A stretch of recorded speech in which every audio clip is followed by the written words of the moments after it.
lugar presentarme. Yo soy Luis Clemente, soy miembro del Consejo de AEMEC y voy a contar un poco cómo surgió el tema.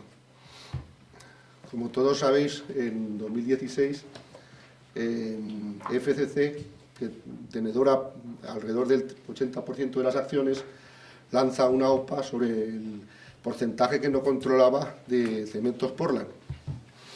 Entonces, lo plantea a un precio de 6 euros por acción. En el mes de agosto se admite a trámite la OPA y en las vísperas de Navidad se aprobó. Entonces, ¿qué pasó en todo este proceso? Nos llegan a nosotros una serie de accionistas planteando la falta de lo que ellos consideran equidad a la hora de fijar ese precio. Y como vosotros muy bien sabéis, la Comisión Nacional del Mercado de Valores es al final, en este tipo de OPAs, la que determina el precio al cual tiene que ser autorizado. ¿Qué posibilidades había? Había la posibilidad de presentar quejas ante la CNMV hasta que se aprobase el precio. De hecho, se presentaron quejas por parte de AEMEC y por parte de accionistas individuales, como nos consta. Estas quejas, ¿qué soporte tenían? La legislación sobre la ley de OPAs establece una serie de criterios que hay que respetar a la hora de fijar el valor equitativo. La cotización media del último semestre, el valor teórico contable y el valor de flujo de caja. La cotización del último semestre, eso es matemática. El valor por descuentos de flujo de caja es bastante subjetivo. ¿Qué tiene? Que esta OPA se plantea en 2016, un año que no hay gobierno, en el momento más bajo del ciclo cementero.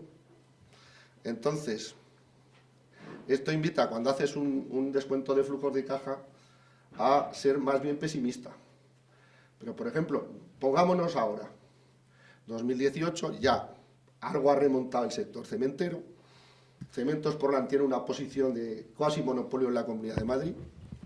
Está a punto de aprobarse el proyecto Operación Chamartín, con lo cual, si ahora nos ponemos a lo mejor a hacer descuentos de flujos de caja, nos saldría un precio radicalmente distinto. Y último lugar, el valor teórico contable.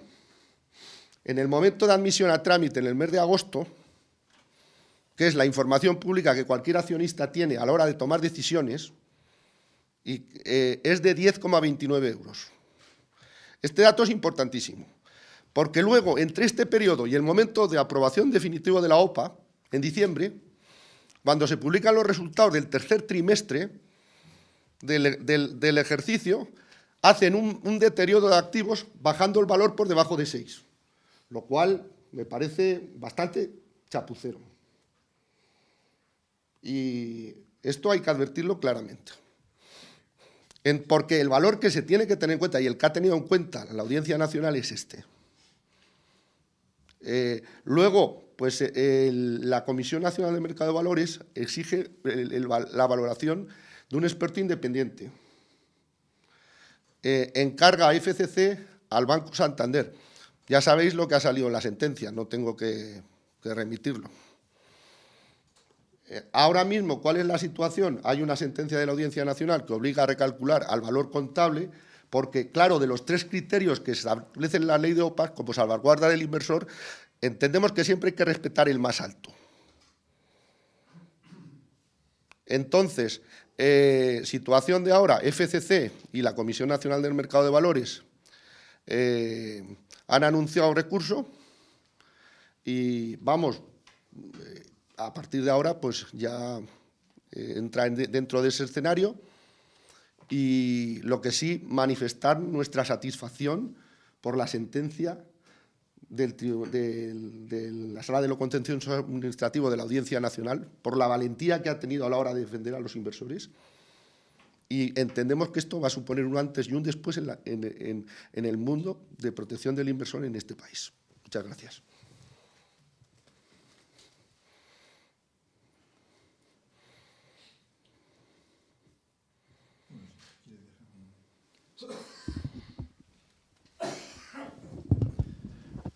Bueno, yo soy, en primer lugar, no sé si esto funciona o no, yo soy Eduardo Sebastián de Erice, soy abogado y socio del despacho, y solamente quería complementar un poco lo que ya les ha manifestado el señor Clemente.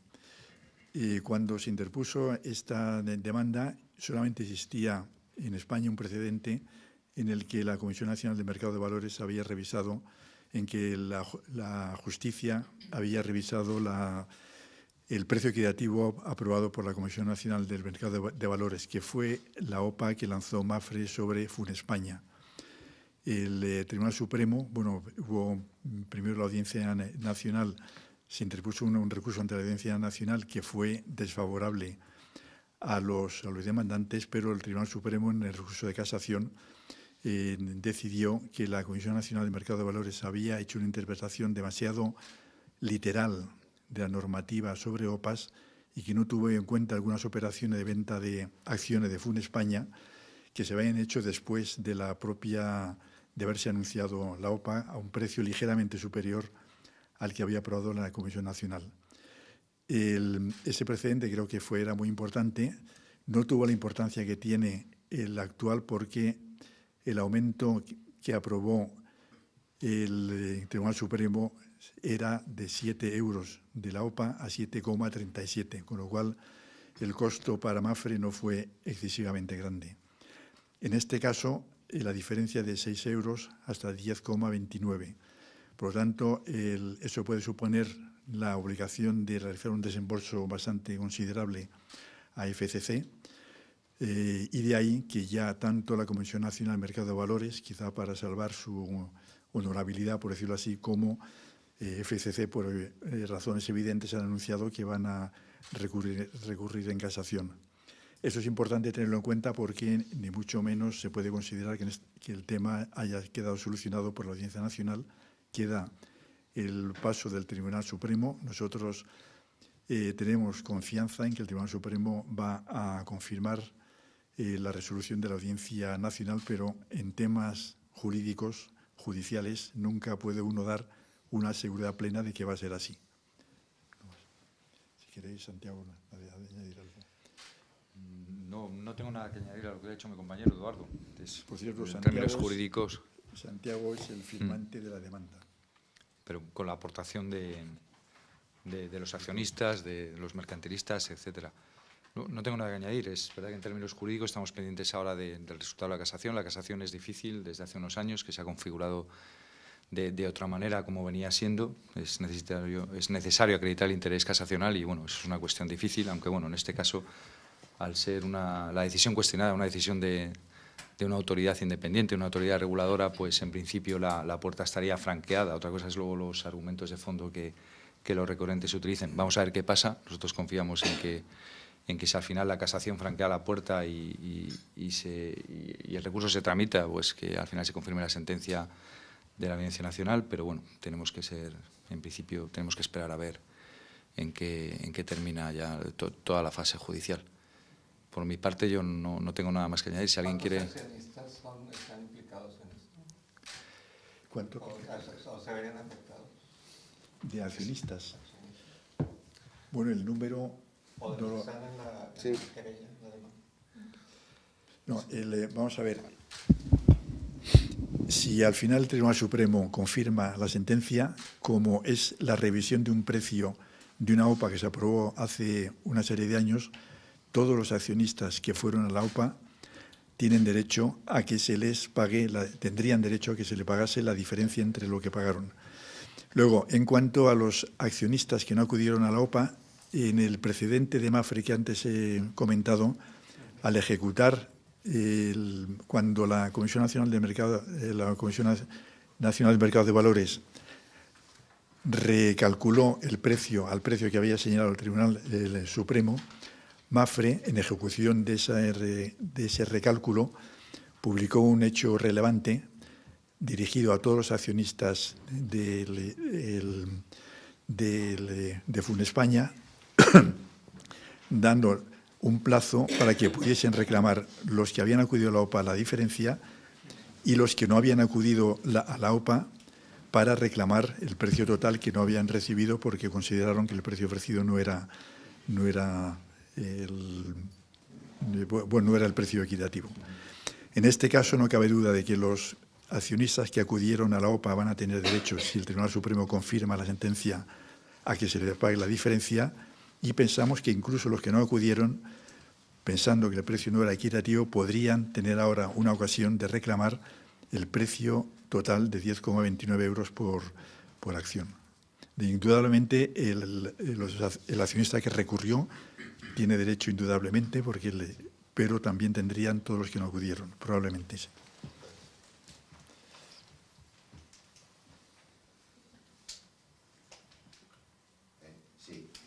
Yo tengo varias cuestiones. El accionista que presentó la demanda es un accionista mexicano. No sé si por casualidad tiene algo que ver, hay algún tipo de parentesco con el accionista mayoritario de FCC, Carlos Slim, o no tiene nada que ver. Y luego sobre el recálculo del precio. En la sentencia no habla de ningún valor numérico, simplemente dice que hay que recalcularlo en base al valor teórico contable. Ese valor teórico contable en el folleto de la OPA es 6,2 a septiembre de 2016. No sé si FCC es uno de los argumentos que creo que va a utilizar en el recurso. Que hay un valor teórico contable, pero no es los 10,29 euros a diciembre de 2015, que es el último valor contable que del año anterior, ¿no? Entonces no sé hasta qué punto puede haber esa diferencia que hay entre el valor teórico contable que ustedes argumentan y el valor contable que argumenta el FCC, ¿no? Sí. Y luego sobre el proceso de casación, ¿de cuánto tiempo estamos hablando? Porque claro, podemos hablar 2, 3, no sé cuántos años hasta que se pronuncie el Supremo sobre este asunto. Los accionistas de programa de arriba no van a ver un duro hasta no sé cuánto tiempo. Vosotros calculáis aproximadamente. Nada más. Sí. Respecto a las dos primeras cuestiones, el accionista que presentó el recurso no tiene nada que ver de parentesco ni otro tipo de relación con Carlos Slim. Pero la nacionalidad es mexicana. Sí, correcto.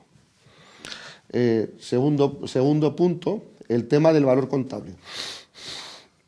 El valor contable, cuando se acepta a trámite la OPA, que es en agosto de 2016, son 10,29 euros.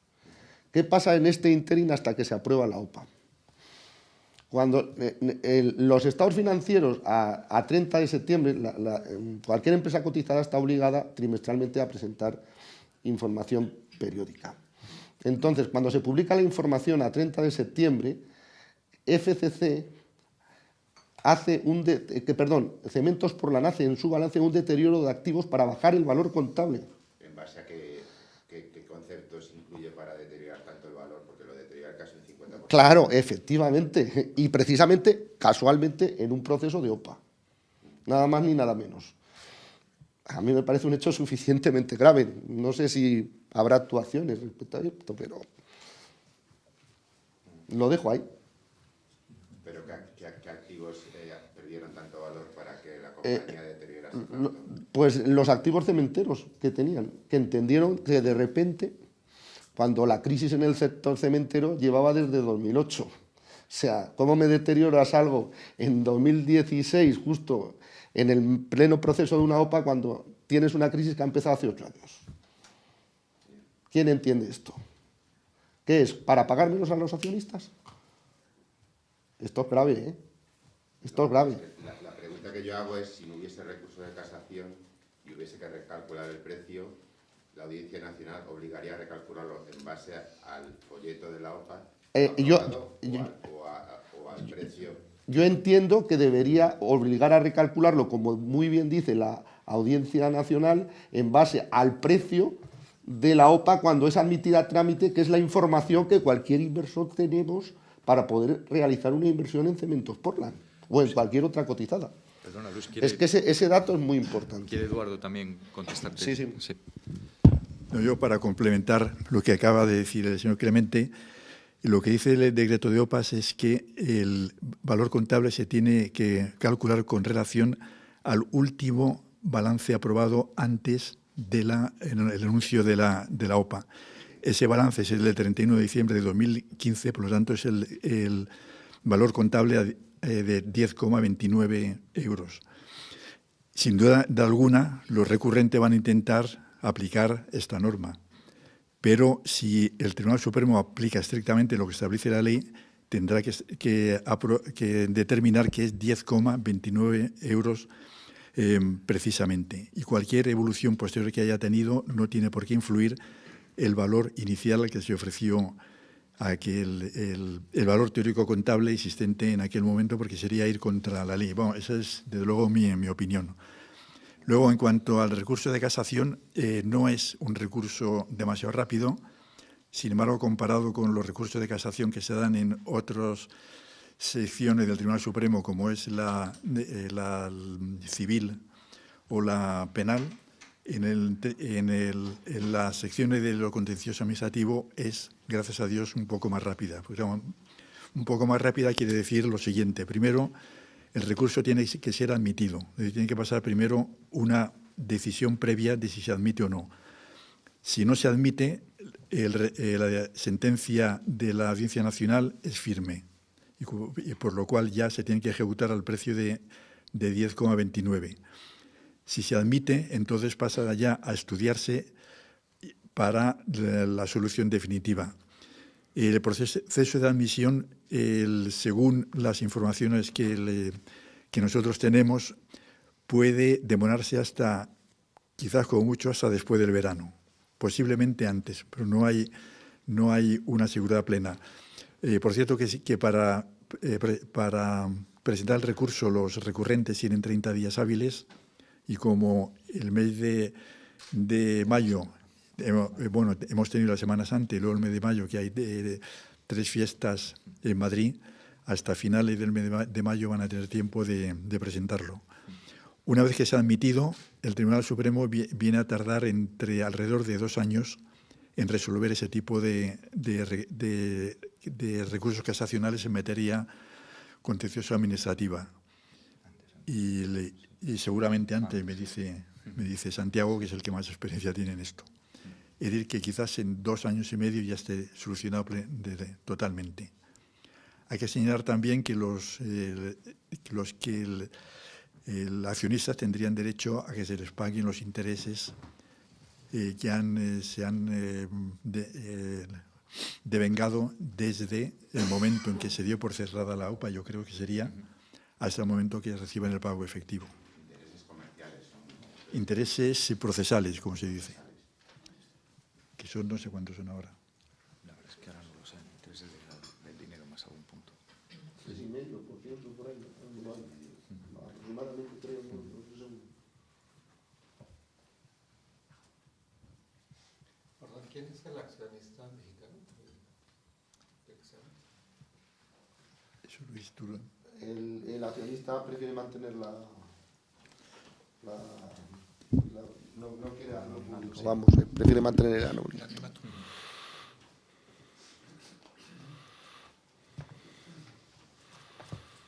Yo quisiera saber, ¿hay algún tipo de posibilidad de llegar a un acuerdo o han intentado establecer negociaciones para llegar a un acuerdo con la compañía y para digamos, llegar a un acuerdo al margen del proceso judicial, o no ha habido ningún tipo de intento, no ha habido ningún tipo de conversación al respecto? No nos consta ningún tipo de acercamiento por parte de las demandadas, vamos, FCC y Portland. No. Sí. Es que en este caso el problema que tendría llegar a un acuerdo es que si se llega a un acuerdo con el accionista que ha interpuesto la demanda, ese acuerdo le afectaría a él solamente. Pero claro, hay miles de accionistas que pueden no estar de acuerdo en que se les pague una cantidad distinta que la que ha establecido el tribunal. Por eso yo creo que aquí las posibilidades de llegar a un acuerdo son algo remotas. En la historia de las hojas de exclusión en España, los criterios de cálculo del precio valor teórico contable. ¿La regla general ha sido esa? O porque en la compra de empresas el descuento de flujo de caja es, digamos, el mecanismo más común, más generalizado. Pero Sí, claro, en este caso, al ser una OPA de exclusión, no sé. Bueno, nosotros, por las informaciones que hemos recogido, creemos que en otros casos de OPA de exclusión se ha aplicado efectivamente el descuento, el precio, el valor contable. En compra de empresas es lógico que se aplique ese otro criterio del descuento de flujo de caja porque son empresas que van a continuar existiendo. En una OPA de exclusión, para el accionista que pierde la posibilidad de vender sus acciones en bolsa, es decir, pierde la liquidez que tiene la bolsa, es como si la sociedad se hubiese disuelto para él. Para él es como si se hubiese liquidado, y en el caso de una de liquidación de sociedades, sin duda alguna, el criterio que se aplica es el valor neto contable, que es de donde se sacan los recursos para pagar a los accionistas una vez liquidada la empresa. Yo quería hacer una pregunta sobre cuál fue el papel de la CNMV en todo esto, en este proceso. No he visto ningún informe. ¿Perdón? La CNMV. Sí. ¿Cuál fue su papel? ¿A su juicio fue un papel correcto la CNMV? Entiendo que no, pero... Hombre, la CNMV lo que hizo en este caso es aplicar un valor que había sido calculado por un experto independiente. En nuestra opinión, debiera haber sido más proactiva para defender los intereses de los accionistas minoritarios, porque así como una OPA normal, bien sea voluntaria u obligatoria, puede tener mayor influencia los informes que emitan accionistas independientes. En el caso de exclusión, bueno, y la normativa de OPA habla de una serie de criterios para señalar el precio, el valor equitativo. En las OPA de exclusiones señala una serie de criterios que están encabezados precisamente por el valor neto contable. Y luego, en quinto lugar, menciona otros sistemas generalmente aceptados por la comunidad financiera, entre otros, el descuento de flujo de caja. Es decir, la CNMV ha aplicado un criterio residual, por decirlo así, en vez de estudiar a fondo cuál sería el valor más equitativo para los accionistas minoritarios. El acto administrativo para, una vez se consolide la sentencia, ¿cuál tendría que ser? ¿Reformular la OPA? Es que no sé muy bien qué es lo que tendría que hacer la CNMV y por la de Rivas o FCC. Bueno, para ejecutarla, quien tiene que ejecutar la sentencia es la Comisión Nacional del Mercado de Valores. Para eso se tiene que reunir el Consejo de la Comisión y aprobar el nuevo precio de la OPA. Una vez aprobado el nuevo precio de la OPA, correspondería a FCC aplicar ese precio y pagárselo a los accionistas que le acudieron a la OPA. La FCC lo normal es que habrá un periodo, bueno, lo normal no, lo que tiene que hacer es anunciar un plazo dentro del cual se puede solicitar bien el precio de 10,29 o la diferencia de precio. Eso es lo que se hizo en el caso de Mapfre con la OPA de FUN España.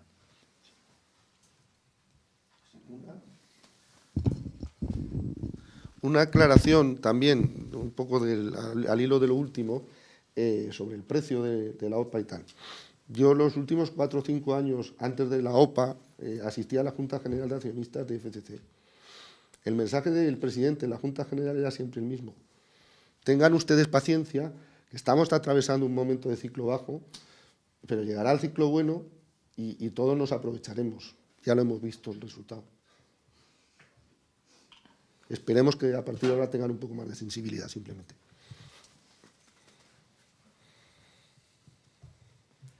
La vía, en el Supremo se agota la vía, es decir, no hay una instancia superior, no hay o Europa, es decir, se agota la vía en el Supremo o aún se podría seguir con el proceso en el caso.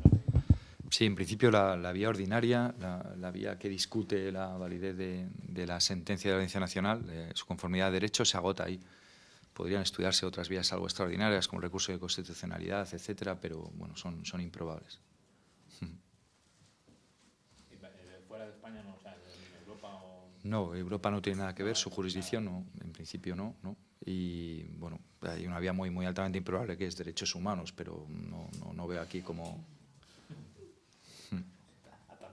Ya, no, al final es que por deformación profesional uno ve todo el abanico de posibilidades, las pone encima de la mesa, pero bueno, siendo realista, si el Supremo les dice que no, ahí acabaría la cosa.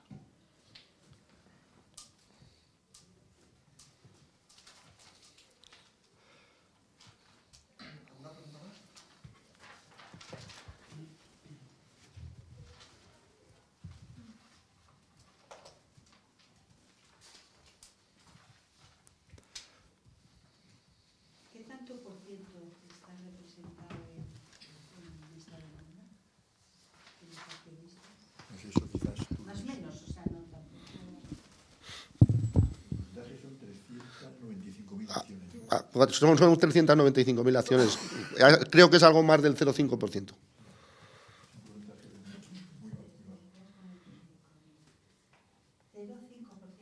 Algo más del 0,5%.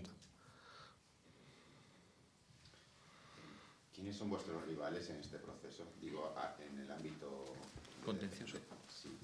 ¿Quién estaba enfrente? ¿Quién contestó la demanda? Contestó el abogado del Estado, contestó Portland y contestó FCC. ¿Y quién representaba a FCC y Portland? Si mal no recuerdo, firmaba, creo que era la directora de su asesoría jurídica en las dos contestaciones a la demanda. En principio, me parece que no. Tal vez ahora en casación, pues sí. Y a la CNMV me imagino que la seguirá defendiendo. El abogado del Estado, sí. Así ha de ser, sí.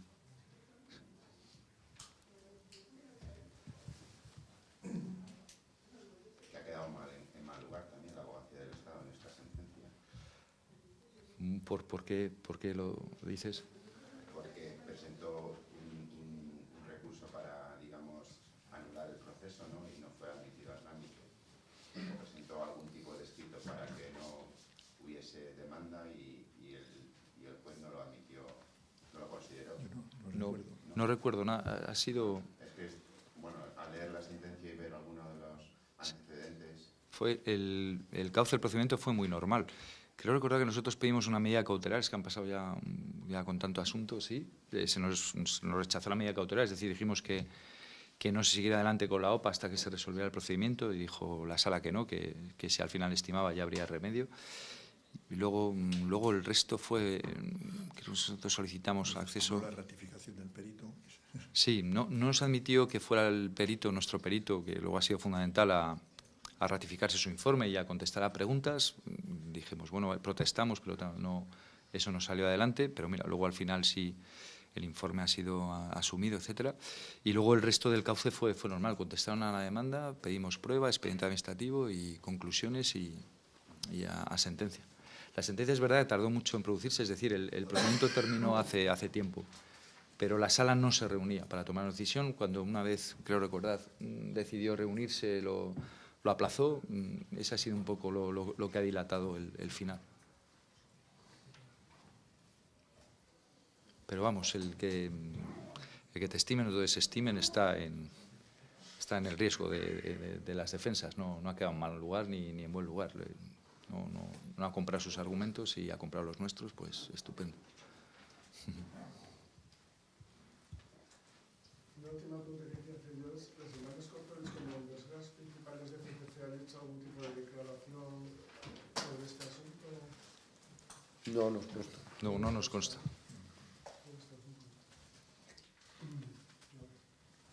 ¿Quieres hablar? Sí. Sí. Vamos, un poco mostrar la satisfacción por la sentencia y que esta OPA se hizo en un momento en el, como recalcar que económicamente el mercado a nosotros nos parece una gran empresa, Cementos Portland, pero aprovecharon un momento de mercado bajo para pagar el precio más bajo posible. Históricamente Portland había llegado a cotizar a 100 euros. O sea, para que os hagáis una idea en qué niveles nos hemos movido. La OPA fue una cuestión táctica, ¿no? De Slim, Sí, porque él tenía totalmente. que realizar una OPA sobrevenida al hacerse con el control de FCC sobre el 100%. Sí. Y convenció al Consejo de Portland que la Efectivamente, para que la hiciera correctamente. 120 llegó a cotizar. Sí.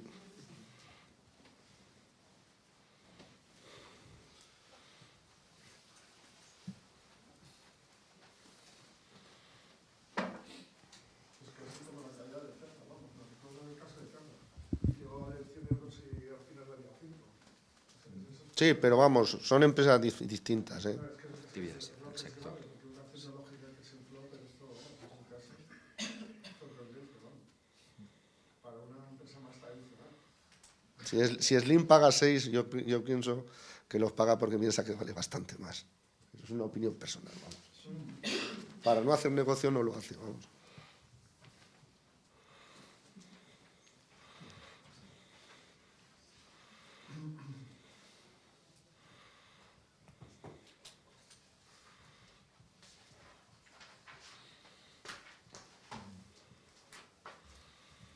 ¿Tenéis alguna cuestión más, alguna duda? ¿Hay alguna posibilidad, digamos,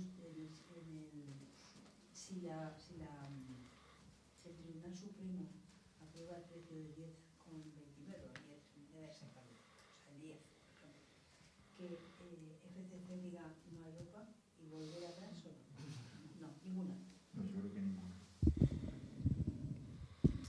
No, porque, vamos a ver, yo creo que Cementos Portland era una empresa que funcionaba muy bien cuando funcionaba ella sola.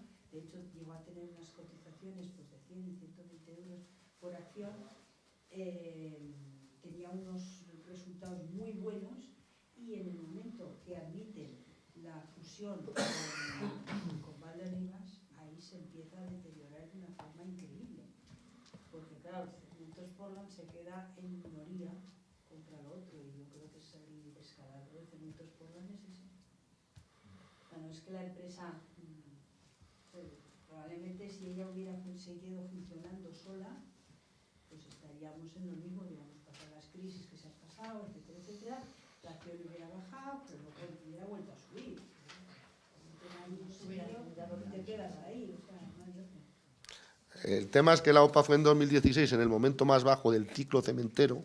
Probablemente ahora, si cotizara el precio, ya sería otro, sobre todo teniendo en cuenta que las expectativas que tiene, sobre todo por la posición que tiene en la Comunidad de Madrid respecto a proyectos como Operación Chamartín y tal, van a generar, en los próximos años, va a ser un gran negocio, en nuestra opinión. He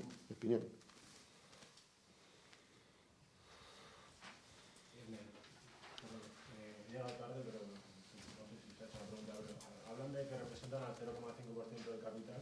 En el supuesto de que en 2 o 3 años el Tribunal Supremo dé la razón a los accionistas minoritarios, ¿cómo sería la labor para identificar a todo ese resto de accionistas minoritarios que no están dentro de la demanda que habéis presentado vosotros? Claro, al final es una OPA que van a pasar unos 6 años, no sé si esa labor la hace quién la hace. A la gente que haya fallecido incluso, no sé si los herederos, o sea, no sé cómo.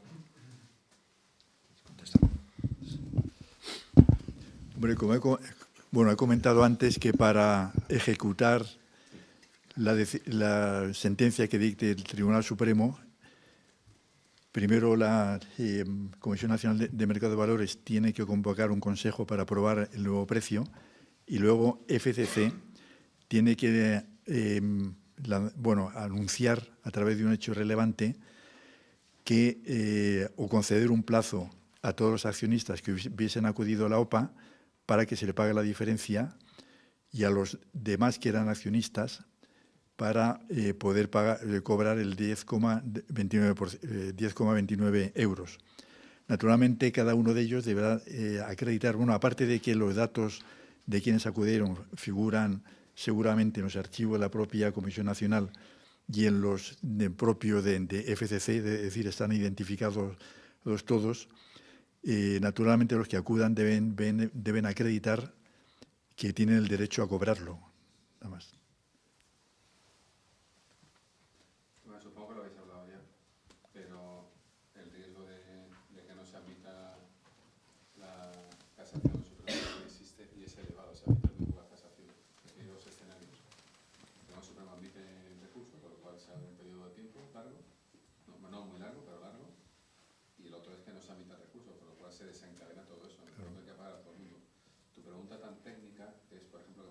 accionista se ha muerto, y supongo que eso es un derecho que se hereda, ¿no? Se hereda, claro. Los sucesores tienen derecho a cobrar eso. Pero todos tienen derecho a cobrarlo.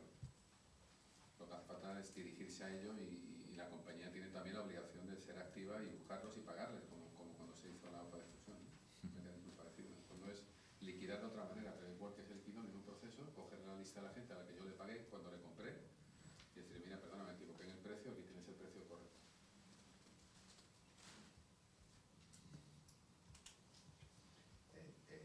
Sebastián Arbella o alguien de su equipo se ha dirigido al despacho para explicar los motivos por los que va a presentar el recurso. No, y luego hablabas, creo que hablabas tú del 0,5% o de... Más que el porcentaje, empezamos a un accionista, que era el principal. El principal no, el mayor de los que quedaban minoritarios, ¿no? O sea, no es un grupo de accionistas que representan 0,5, sino es uno de ellos. Y luego una pregunta que tengo yo también para vosotros. Carlos Morán decía, primero publicó un artículo de noticia explicando que había un precedente. El precedente que hay, que estaba explicado, no recuerdo cuál estaba explicado en la introducción de Carlos. El de Funespaña. El de Funespaña, la OPA de Mapfre. Yo creo que no, o sea, hay un precedente, pero está mejor, yo creo que está mejor fundamentado el de Funespaña porque hubo un acuerdo parasocial donde se pagó un precio superior, con lo cual ahí ya hay una referencia económica muy clara. Pregunta, no lo conozco. ¿Fue también un tribunal que corrigió la CNMV en ese caso? Sí. O sea, la CNMV... La sala tercera. Sí. La sala tercera del Tribunal Supremo. Pero los entonces son distintos. sí hay precedente. Sí. Los hechos son distintos. Sí, bueno, era una OPA normal, vamos, una OPA... No era de exclusión, esta es una OPA de exclusión, lo cual le da ciertos matices favorables, en mi opinión, a la decisión actual de la Audiencia Nacional. Porque en el mismo proceso se pagaban distintos precios en función de qué tipo de accionista eras, ¿no? Si eras un accionista, digamos, de referencia con un acuerdo parasocial y si eras un accionista minoritario, corriente, digamos. Aquí yo creo que creo, pero por encima del debate técnico, además del debate técnico sobre cómo se fija el precio, ¿no? Pero yo si me voy a los principios, en derecho penal, por ejemplo, hay un principio que es indubio pro reo. En caso de duda, siempre a favor del reo, nunca en su contra. Pues a mí lo que me ha sorprendido en este caso es que la CNMV, en un caso de duda, no haya ido, o sea, que haya sido un tribunal el que al abogado del minoritario, que es la CNMV está ahí para proteger básicamente el interés, para garantizar que los mercados de capital funcionan porque los minoritarios son respetados y pueden invertir su dinero en igualdad de condiciones que los mayoritarios, que la CNMV, o sea, me parece muy llamativo que tengan que ser los tribunales los que digan, pero usted permitió que le pagaran de menos a estos accionistas. Es una cosa muy llamativa. Y no se da de un caso aislado, o sea, en un contexto donde España ha sido en Europa el epicentro de debacles en capitalismo financiero. Bankia, Gowes, Pescanova, la seda, todo eso, bueno, pasó en ABN AMRO en Holanda, pero no ha pasado en otros países. Entonces, en ese contexto, donde el supervisor no estuvo a la altura, se produce además que técnicamente, y la CNMV tiene equipos muy buenos, cuando se tiene que decidir o no lo que vale una cosa en favor para el minoritario, la CNMV avala. Yo entiendo que la compañía quiera pagar lo menos posible, eso está en la lógica de las cosas. Yo entiendo que el señor Slim pues diga, oye, yo voy a pagar dentro de lo que sea correcto, pues lo menos que pueda. Pero que la CNMV no haya interpretado a favor del minoritario lo que ahora interpreta el tribunal que ha juzgado el caso es muy llamativo. En un entorno, como he dicho, donde la CNMV le ha fallado con frecuencia al accionista minoritario. No por dolo, sino por incapacidad de vigilar suficiente. No sé, Carlos, ¿cómo lo ves tú? Sí. No sé si también el momento era un cambio de presidencia, porque yo creo que la OPA se presentó cuando estaba Elvira Rodríguez de presidenta y la firmó Sebastián Arbella. Entonces, ese cambio de ciclo de la presidencia presidencia de la CNMV, no sé hasta qué punto ha podido afectar a todo lo que estaba en trámite, ¿no? Yo sinceramente, yo no veo aquí un problema político. O sea, yo no veo una intención de un presidente o una presidenta de alinearse con el mayoritario. No lo veo. Veo un fallo técnico de la CNMV que tuvo que calcular y hacer con su trabajo. O sea, con independencia de que pase en el Consejo y en la Presidencia, yo pienso que el cálculo de la definición del precio tenían que haberlo hecho.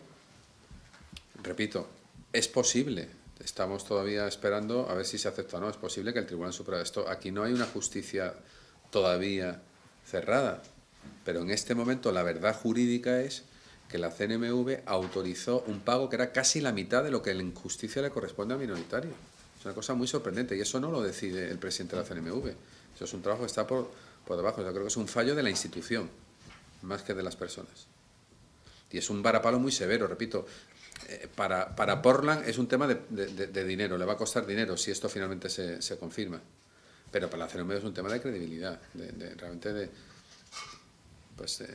funcionamiento de las instituciones. Afortunadamente aún quedan jueces en Berlín, tenemos el Poder Judicial que ha podido corregir una injusticia de este tipo, pero es muy llamativo.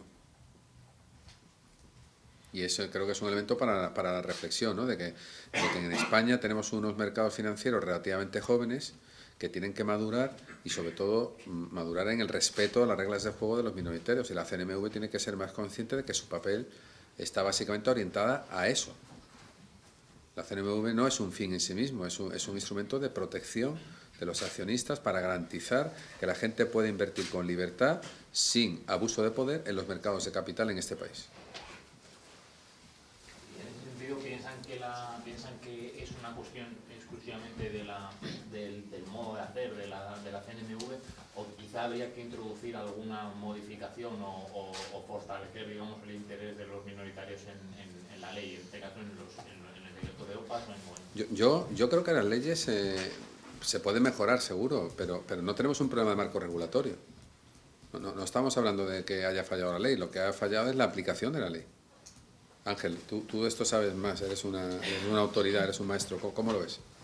Hombre, las leyes en este momento, tal como están diseñadas, en el tema de protección del inversor y en el tema de regulación de OPAS es suficiente para otorgar una protección adecuada al inversor minoritario.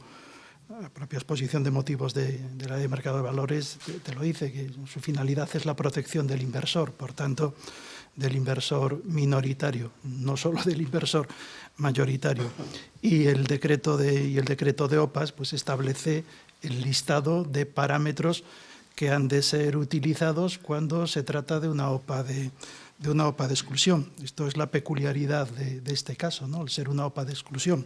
No suelen ser conflictivas en España las OPAs de exclusión, porque lo normal es que la OPA la haga la propia compañía.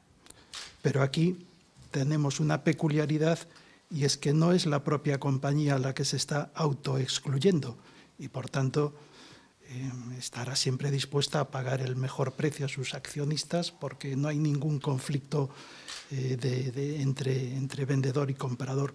Pero aquí se ha autorizado, lo cual permite la ley, que sea un tercero el que plantea la OPA. No es Portland que saca a sus accionistas, es FCC, accionista mayoritario, el que saca a los accionistas minoritarios. Y el criterio que se utiliza en este caso es el precio que pone el accionista mayoritario para sacar al minoritario. Si a ti te excluyen de una compañía, que en el fondo hay un concepto económico parecido, ¿no? Es una liquidación parcial, pues no tengas ninguna duda, y así lo establece las leyes mercantiles, que te pagan el valor liquidativo. Lo que es tuyo, y es tu valor nominal más las reservas, es el valor neto que tienes en la compañía. Ese es tu derecho de propiedad, hablando de posibles instancias superiores en lo que atiende al derecho de propiedad. Y si a ti te sacan de la compañía por menos de lo que es el derecho de propiedad, hay una expropiación no pagada.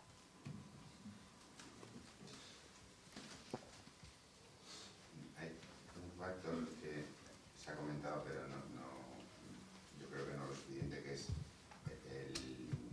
lo que dice la sentencia respecto a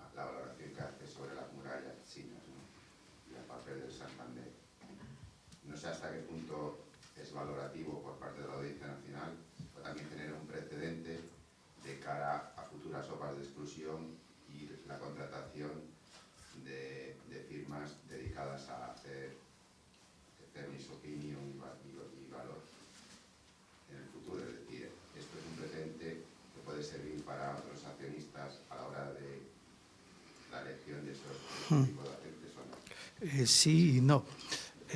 Sí, porque evidentemente es importante que los independientes, además de parecerlo, lo sean, sino que también tenemos que tener en cuenta que no deja de ser un requisito de un procedimiento, el que haya una fairness opinion. Pero la CNMV no tiene por qué plegarse a la fairness opinion, está por encima de los informes que puedan presentar con o sin murallas chinas. Entonces, es más fácil en el curso de un procedimiento administrativo utilizar los requisitos como elementos esenciales que entrar a valorar la propia CNMV si uno de los requisitos debe ser corregido o no debe ser corregido. Yo entiendo que una administración pues no tenga ganas de meterse en ese jardín, pero debe hacerlo, porque así, como decíamos antes, le permite la normativa de OPAs y de mercado de valores y está dentro de sus propias funciones. No es vinculante, evidentemente, para la CNMV la fairness opinion.